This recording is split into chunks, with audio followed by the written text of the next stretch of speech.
Hello friends, आज की इस वीडियो में हम बात करेंगे केबल रेटिंग के बारे में। मेरे को बहुत सारे वीडियोस में कमेंट्स आते हैं कि केबल रेटिंग से रिलेटेड कि केबल के साइजेस के हिसाब से उनकी रेटिंग कितनी होती है और कौन सी जगह पे कौन सी केबल डालनी चाहिए। तो आज की इस वीडियो में हम इस टॉपिक पे बात करेंगे, क्योंकि जब कोई इंजीनियर या कोई टेक्नीशियन अगर किसी इंडस्ट्री में जाता है तो उसको कई बार क्लैरिटी नहीं होती है कि कौन सी केबल को कहाँ पे डालना चाहिए। तो आज की इस वीडियो में हम वही सब बात करेंगे। तो केबल रेटिंग होती क्या है? केबल रेटिंग होती है एक केबल में हम कितना एम्पेयर डाल सकते हैं। अब केबल रेटिंग में दो टाइप की रेटिंग होती है, एक होती है वोल्टेज और एक होती है एम्पेयर रेटिंग। तो जो मोस्टली हम एल टी केबल में यूज़ करते हैं वो 1100 वोल्ट में यूज़ करते हैं, या कंट्रोल पैनल्स में भी यूज़ करते हैं, वो 1100 वोल्ट में ही यूज़ करते हैं। तो आज की इस वीडियो में हम 1100 वोल्ट में जो केबल यूज़ होती है उन्हीं के बारे में बात करें। तो 1100 वोल्ट्स में कौन कौन सी आती है? 1100 वोल्ट में हमारी सिंगल फेज सप्लाई आती है और हमारी थ्री फेज सप्लाई आती है, मतलब कि 220 वोल्ट्स और 440 वोल्ट्स। तो आज की इस वीडियो में हम वही सब बात करेंगे। पहले समझ लेते हैं केबल्स के डिज़ाइन और केबल्स किस किस टाइप की आती है। तो हमारे पास दो टाइप की जो मेजरली केबल आती है वो दो टाइप की आती है। एक आती है आर्मर्ड केबल और एक आती है अनआर्मर्ड केबल। जो आर्मर्ड केबल होती है उसमें जीएस की या गैल्वेनाइज स्टील की कुछ स्ट्रिप्स होती हैं, और जो अनआर्मर्ड होती है उनमें इस तरह की कोई स्ट्रिप नहीं होती है, वो फ्लेक्सिबल केबल होती है। जो अगर इसमें स्टील की ग्रिप है आर्मर्ड केबल में तो वो इतनी ज़्यादा फ्लेक्सिबल नहीं होती है, वो हार्ड टू बेंड होती है। तो इसीलिए एक होती है आर्मर्ड केबल और एक होती है अनआर्मर्ड केबल। आर्मर्ड केबल को नॉन फ्लेक्सिबल में कंसीडर किया जाता है और अनआर्मर्ड केबल को फ्लेक्सिबल में कंसीडर किया जाता है। अब जो इंसुलेशन जो मोस्टली अपने को इंडस्ट्री में देखने को मिलती है वो एक पीवीसी टाइप होती है और एक एक्सएलपीई टाइप होती है। पीवीसी टाइप का एक और फॉर्म होता है, वो एचआर पीवीसी होता है, जिसमें ये हीट रेजिस्टेंस पीवीसी कंसीडर होती है। कुछ एप्लीकेशंस में हमें एचआर पीवीसी की ज़रूरत पड़ती है, तो वो एक स्पेशल टाइप केबल होती है और वो जनरली इजीली अवेलेबल नहीं होती है मार्केट में। तो जो इंसुलेशन है वो पीवीसी है, पॉलीविनाइल क्लोराइड, और जो दूसरी इंसुलेशन है वो एक्सएलपी है, मतलब cross link polyvinyl ethylene.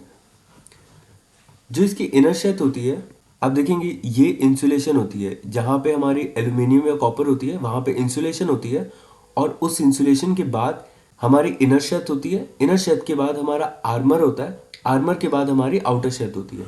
Inner Sheth जो होती है हमारी पीवीसी, एचआर पीवीसी, एफआरएलएसएच और पीवीसी में होती है। पीवीसी का मैंने आपको मतलब बता दिया। का मतलब एफआरएलएस का मतलब होता है fire resistance low smoke. Low smoke का मतलब है कि अगर केबल जलेगी तो उसके ज़्यादा स्मोक नहीं होगी। कुछ इंडस्ट्रीज़ की ये रिक्वायरमेंट होती है कि वहाँ पे अगर केबल जलती है तो स्मोक ना हो, क्योंकि स्मोक हैजार्डियस होती है। तो ये एक रीज़न की वजह से एफआरएलएस टाइप केबल भी होती है। उसके बाद आर्मर्ड और अनआर्मर्ड के बारे में मैंने आपको बता दिया। आउटर शेथ हमारी कई टाइप की होती है, पीवीसी भी होती है, एफआरएलएस भी होती है, और एक होती है एलएसजेडएच। एलएसजेडएच का मतलब लो स्मोक जीरो हेलोजन, मतलब स्मोक भी कम होगी और उसमें जो हेलोजन होगा वो भी जीरो होगा। तो ये कम हैजार्डियस होती है। हैजार्डियस से मेरा मतलब है कि ये ह्यूमन बॉडी पे, कि ये ह्यूमन पे कम हार्म करती है, क्योंकि हेलोजन अगर गैस की हम बात करें तो अगर वो हम इनहेल करते हैं तो वो हार्मफुल होती है। तो वहीं पे ये एलएसजेडएच कुछ एप्लीकेशंस में या कुछ कंपनीज की रिक्वायरमेंट होती है कि हमें low smoke zero halogen cable चाहिए, क्योंकि हेलोजन हार्मफुल होती है। तो ये हर जगह यूज़ नहीं होती है, कुछ ही इंडस्ट्रीज में यूज़ होती है। हाँ, मगर ये भी आपको केबल इजीली अवेलेबल होती है। तो ये आपको पता लग गया कि हमारी दो टाइप की केबल होती है, आर्मर्ड अनआर्मर्ड। आर्मर्ड केबल को हम नॉन फ्लेक्सिबल और अनआर्मर्ड केबल को हम फ्लेक्सिबल केबल में कंसीडर करते हैं। अब अगर हम इसकी कंडक्टर के बारे में बात करें तो अगेन दो टाइप आ जाते हैं, एक एल्यूमिनियम कंडक्टर आता है, एक कॉपर कंडक्टर आता है। ये दो कंडक्टर इसलिए होते हैं क्योंकि जो एल्यूमिनियम कंडक्टर होता है वो ज़्यादा रेजिस्टेंस होता है at compare to copper. Copper में कम रेजिस्टेंस होता है तो उसकी कंडक्टिविटी ज़्यादा हुई और उसमें से ज़्यादा एम्पेयर करंट चले जाता है। तो हम एल्यूमिनियम और कॉपर को इसलिए यूज़ करते हैं मोस्टली जगहों पे। एल्यूमिनियम जहाँ पे हमें लॉन्ग टर्म के लिए प्लांट नहीं लगना है, या हमारा कोई मोबिलाइजेशन है, मोबिलाइजेशन का मतलब कि कहीं पे हमारे आज हमें केबल डाली है उसके बाद हमें उधर से हटाना है, या वहाँ पे चोरी होने का खतरा है, तो वहाँ पे हम मोस्टली एल्यूमिनियम केबल का यूज़ करते हैं। मगर ऐसी जगहों पे जहाँ पे हमारी परमानेंट ही केबल लग रही है वहाँ पे हम कॉपर केबल का यूज़ करते हैं। ऐसा नहीं है कि वहाँ पे हम एल्यूमिनियम केबल का यूज़ नहीं करते, वहाँ पे भी हम एल्यूमिनियम केबल का यूज़ करते हैं। मगर कुछ कंपनीज के स्टैंडर्ड होते हैं, क्योंकि कॉपर की जो केबल होती है वो पतली सी जगह पे चले जा सकती है, और एल्यूमिनियम की केबल सेम एम्पेयर के लिए उसकी जो थिकनेस होती है वो मोटी होती है एज कम्पेयर टू कॉपर। तो इसीलिए जहाँ पे परमानेंट यूज़ होता है वहाँ पे मोस्टली कॉपर ही यूज़ होती है, और जहाँ पे मोबिलाइजेशन या जहाँ पे चोरी होने का खतरा है वहाँ पे एल्यूमिनियम यूज़ होती है। पर इसका ये बिल्कुल भी मतलब नहीं है कि वहाँ पे जहाँ पे हमारी कॉपर यूज़ हो रही है वहाँ पे हमारी एल्यूमिनियम यूज़ नहीं हो सकती है। बस वो थिकनेस के हिसाब से company to company standard change होते रहते हैं। अब हम बात करते हैं केबल रेटिंग की, जो कि मोस्टली लोगों को पता होना चाहिए, या मोस्टली मेरे पास इसी टॉपिक को लेके कमेंट्स आते हैं। अब जो रेटिंग होती है वो हमें ऐसा चार्ट मैनुअल्स मिल जाएंगे पीडीएफ, अगर हम सर्च करेंगे किसी भी कंपनी का नाम लिख के, अगर हमें हेवल्स का चाहिए हेवल्स केबल पीडीएफ लिख देंगे, पॉलीकैब का चाहिए तो पॉलीकैब केबल पीडीएफ लिख देंगे, तो वो हमें ऑनलाइन गूगल पे मिल जाएंगे। या तो आप इधर स्क्रीनशॉट भी ले सकते हैं। मैं मोस्टली सारी केबल के बारे में डिस्कस करूंगा जो इंडस्ट्री में यूज होती है। अगर हम अनआर्मर्ड केबल की बात करें तो सिंगल कोर में अनआर्मर्ड केबल ही यूज होती है, आर्मर्ड केबल बहुत कम ही जगहों पर यूज होती है। तो 4 कोर की अगर हम कॉपर में बात करें तो ये एयर में वो 35 एम्पेयर लेती है और ग्राउंड में वो 39 एम्पेयर लेती है।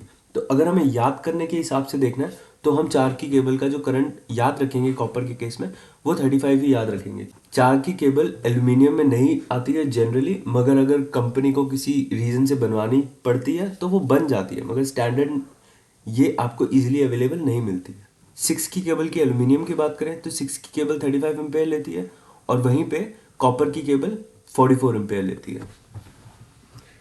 एल्यूमिनियम के केस में 35 एम्पेयर और कॉपर के केस में 44 एम्पेयर। 25 की केबल की बात करें तो एल्यूमिनियम के केस में 84 एम्पेयर लेती है, और वहीं कॉपर के केस में हमारी 110 एम्पेयर लेती है। तो इसी तरह से हम इस केबल के चार्ट को देख के सिंगल कोर केबल का पता लगा सकते हैं कि सिंगल कोर केबल कितने एम्पेयर रेटिंग लेती है। अब यहाँ पे अगर हमारी केबल डबल कोर होती है या 2 कोर में हो जाती है तो वहाँ पे रेटिंग में डिफरेंस आ जाता है। अब 2 कोर में हमें 4 में एल्यूमिनियम की केबल मिल जाती है तो वो 27 एम्पेयर लेती है, और कॉपर में सेम साइज की केबल 35 एम्पेयर लेती है।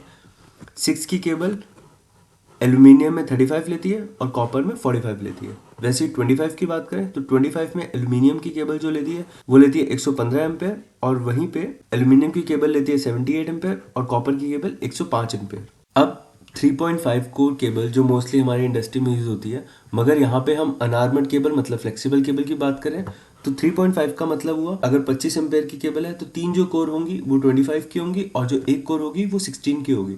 आप सोच रहे होंगे कि इससे पहले की केबल क्यों नहीं है 16, 10, 4, 6 की केबल का बारे में क्यों नहीं बताया, क्योंकि जनरली अगर हम 3.5 की बात करें तो 3.5 की जो केबल होती है वो 25 स्क्वायर mm से ही शुरू होती है, चाहे हम एल्यूमिनियम की बात करें चाहे हम कॉपर की बात करें। एल्यूमिनियम के केस में 25 स्क्वायर mm की केबल 3.5 कोर में जो होती है वो लेती है 70 एम्पेयर एल्यूमिनियम के केस में, और कॉपर के केस में 90 एम्पेयर।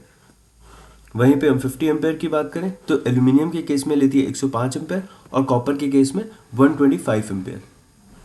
एल्यूमिनियम के केस में 95 एम्पेयर डक्ट में, और कॉपर के केस में 125 एम्पेयर। अब आ जाते हैं 4 कोर केबल में। तो 4 कोर केबल अगर हम 4 की बात करें तो यहाँ पे 23 एम्पेयर लेती है 4 के केस में। 4 core into 4 mm square cable तो एल्यूमिनियम के केस में 23 एम्पेयर ले रही है और कॉपर के केस में 33 एम्पेयर। 6 की देखें तो 6 की 30 एम्पेयर ले रही है एल्यूमिनियम के केस में और 38 एम्पेयर ले रही है कॉपर के केस में। अगर हम वहीं पे 25 स्क्वायर mm पे आते हैं, 25 स्क्वायर mm 4 कोर के केस में 63 एम्पेयर एल्यूमिनियम है और 81 एम्पेयर कॉपर में है। अब आते हैं आर्मर्ड के केस में, जहां पे केबल आर्मर्ड होती है हमारी। पहले बात करते हैं 3.5 कोर की।